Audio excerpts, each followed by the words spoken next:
Let's face it, the uranium industry has been in the doldrums for the past 10 years, so it's not wasted on me, this opportunity standing amongst other rising stars. But there are fundamental reasons for this change in attitude, particularly over the last 6 to 12 months. And I've never doubted that it was going to happen again. Having been in the industry now for 14 years, it's ready for its next cycle. But it reminds me, and it wasn't that long ago, in October 2016, that I was working as the finance director on the Husab mine in Namibia, which is the last uranium mine built in the world. And I received a phone call with an international prefix and saw the Aussie number, stepped out of the management meeting, and it was the chairman of Boss Energy. And he said, "Dunk, you guys have just about finished commissioning the Husab mine. You've earned your stripes. Why don't you come back to Australia, take on a project yourself? We've just acquired the Honeymoon uranium mine from Uranium One. We're assembling a team similar to the Kalahari extract story. We're going to make this one the next real winner in the sector." So I took that on board and was grateful for the opportunity, but I studied up what Uranium One achieved, how it operated previously, what the challenges were, and what we needed to overcome to make this a resilient project. And that therein lay the opportunity. The benefit of a restart project is that you've got the ability to look back and assess how it ran in operation, what we could do to further enhance the project. So something my guts told me, there's the opportunity, and my wife and I and young children returned to Australia after 16 years working on various mining projects around the world in December 16, and some few weeks later I was driving up the road to the impressive Honeymoon uranium site in South Australia. But what's the other benefit of this restart project is that it's a quality project and it's attracted some of the best industry talent and some of the global know-how that's helped us get us to a point that we will be one of the first projects now coming back in production in the world with this next cycle. As Paul mentioned, the spot price is currently $32.4 US per pound, which is above our all-in cost. So it really is a timing issue now. Honeymoon is a pure uranium play. It's a brownfield restart asset that's previously produced and exported uranium around the world. Since acquiring the project in December 15, we've increased the JORC resource by over 300%. I think when we acquired it, it was 17 million pounds JORC resource to where it sits today at 72 million pounds. We are fully permitted, one of only 4 fully permitted operations in Australia. We have our native title agreements all in place. And particularly of late, we've built a very strong rapport with fuel buyers, our customers, who are engaging with us quite actively at the moment in off-market discussions and RFPs, or the request for purchase, which is the tendering process, getting ready for when we come into production. As Paul mentioned, next week we'll be releasing our enhanced feasibility study. As stated on the ASX, the goal that we had was to decrease the operating cost, increase our nameplate capacity, and basically build a more resilient mining project that can really be a first mover, and I think everyone will be excited by the results. So we're very excited by our future, and the past 6 months has been absolutely transformational in our industry. What we've seen is the macro dynamics are tightening, and investor sentiment is front-running the expected increase in the commodity price. For years now, within the industry analysts and some of the world nuclear governing bodies, such as the World Nuclear Association, the World Nuclear Fuel Markets, etc., have been highlighting that new primary production is required to meet the growing demand.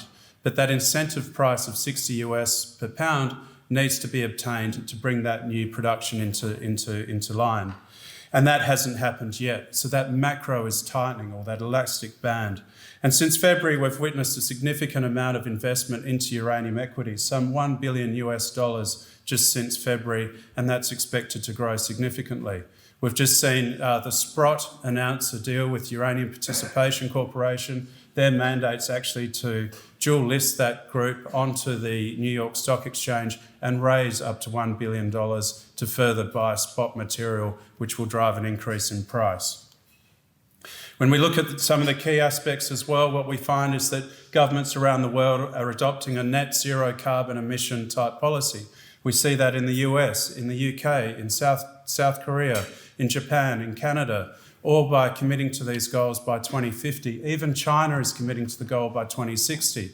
And it's that government policy and framework that's really bringing generalist funds and money into the market, not just the specialist sort of uranium funds, which is terrific to see. Increasing electrification around the world is needed to bring a third of the world's population into productivity. And we're also finding to hit those goals, one can't just be solely reliant on renewable projects. Sure, there's wind, there's solar, there's hydro, but nuclear plays a part in that energy mix. Already it accounts for 12% of the world's supply of energy. It's got a role to play, and that's what's being endorsed around the world, to provide that clean, reliable baseload power. As mentioned, the 60 US per pound, but all the meanwhile, the fundamentals have been very much prevalent. We've seen a decrease in production due to the decrease in, or having the price in the doldrums over this past decade. We've seen an increase in demand. We're specifically seeing that growth, particularly out of China and in the US, which accounts for 20% of the world's demand, and their sort of extension of uranium, of their nuclear fleet, life of product. And we're also finding that a decline in production with those low uranium prices. And what COVID has effectively taught us is that, and the fuel buyers, is that reliance on a small number of producers in a limited number of jurisdictions is a really unwise strategy. And that's part of the engagement we're finding with nuclear fuel buyers. They're reaching out to us. Australia is a very stable, geopolitically stable country with a fantastic mining record. So that engagement with fuel buyers is increasing, and that strong outlook, some 1.4 billion pounds of uranium is needed to be acquired in the next decade. Probably the best independent graph I could find was the TradeTech. TradeTech is one of the world's top industry analysts within the sector. And there you can see on the screen orange bars of when restart production is required. And that's signalling that by 2023-24, those restart projects, such as ourselves, are needed to come into production. What that signals is that within the industry, typically an offtake agreement's signed 18 months before you have your first production or you start feeding into that contract. So by the back end of this year, early next, you should start seeing a significant increase in signing up of these offtake agreements. And we've positioned ourselves there to have the opportunity of being one of the first to come into production. But again, this is forecasted production, and it's only going to happen if prices rise. So the prices have to rise to encourage that supply that's needed. But let's take a closer look at the Honeymoon Uranium project and a deeper dive into why we're so excited. And really, from being in the industry now, and what we look for in the industry and what we look to as an investor into the uranium markets, what should you be considering? And really, these are some of the key aspects to bear in mind with any project. But firstly, it's the stage of development. How quick can that project come into production? Typically, greenfield exploration plays take 10 years to come into production. We can be in production within 12 months. We've got significant infrastructure already in place. We've got sunk cost of 170 million was spent back in 2011, 2012. The mine has been in fantastic condition, care and maintenance since that time. We are in a Tier 1 jurisdiction. We are fully permitted with a £3.3 million per annum production export permit endorsed by the federal and state governments. Strong ESG focus. We've adopted the Mineral Council of Australia's recent framework initiative towards sustainable mining, and we've got robust financials. So when we look at a mining project, what's viable? We look at, is the NPV at least 2.5 times the capex? Is the IRR above 30%? And we tick those boxes. Board and management have proven experience within uranium, and our all-in cost on the feasibility study of around 32 US per pound, as mentioned, is already slightly below the current spot price. But we will be selling into offtake agreements that typically command 20-25% premium to spot. Due to our confidence in the industry, we raised $60 million, and we recently acquired 1.25 million pounds of uranium on the market at a price of around 30 US per pound. The reason to do that is to give us an equal footing as if we were an existing producer. And the industry overwhelmingly has endorsed that strategy. We've had about 9 utilities reach out to us and say that's the final sort of the signal that they needed to see to enter into offtake with us. It's now just a question on price. And what gives them the confidence is that when you start a mine, it's not a simple case, as we all know, of flicking a switch, working day one. You actually have a few years of ramp up. There may be some delays. What we now have is the physical inventory to feed in to that gap in those first few years. It strengthens our balance sheet too with negotiations with debt financiers, which we're undertaking. Our exploration upside is also significant. We have multiple brownfield exploration targets, and our focus now, post this enhanced feasibility study, is to really focus on those pounds in the ground and explore this exciting 2,600 square kilometres of tenements that we have. Taking a look at where we are, we're just over the border of New South Wales, about 75 kilometres northwest of Broken Hill. As mentioned, South Australia is a Tier 1 mining jurisdiction. It is the premier uranium mining state within Australia. The only other 2 producing mines in Australia for uranium are in South Australia, being Olympic Dam and the Beverley operation. Because of that, we also get the talent pool. The main talent for uranium mining resides in South Australia. And as mentioned, internationally, the fuel buyers are looking for that stability, that geopolitical stability of a mining producer within this product. So we're very well located. Port Adelaide shipped uranium for the past 30 years across the global route. So really a fantastic Tier 1 jurisdiction and the place to be. We've got full support of the state government, both parties, and full support of the federal government. From a JORC resource, we have a very respectable 71.6 million pounds of JORC resource. The feasibility study, however, is based purely on our mining licence, which is the sort of red box at the lower right of the screen there. That mining licence houses 34 million pounds of the 72 million. That's what we've built the feasibility study on. And what it shows is that once we've got the ability to expand outside of that mining licence to other identified JORC resource, and in addition, our exploration upside of a further 190 million pounds. So over the past few years, we've been undertaking a lot of geophysical work, getting drill-ready targets. The price hasn't supported a lot of exploration activity, but as it's beginning to rise, we're now ready to get out there and start drilling. And our intention is in the fourth quarter to actually drill some of those drill-ready targets. The average grade is very respectable, 620 ppm, and the mineralisation occurring at a depth on average of around 100 metres, and that's perfect for in situ recovery, which is the mining method that we use.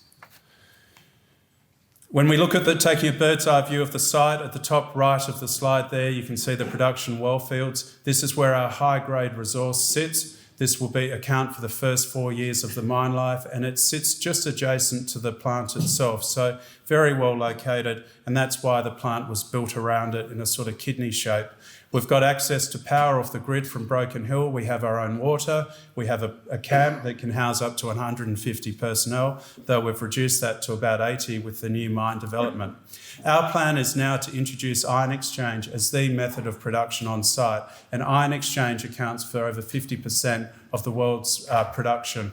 It accounts for all the operations in Kazakhstan, for example, and Wyoming. So this is the method to go forward. And because it's so efficient, it's allowed us to reduce our operating costs and increase our nameplate capacity.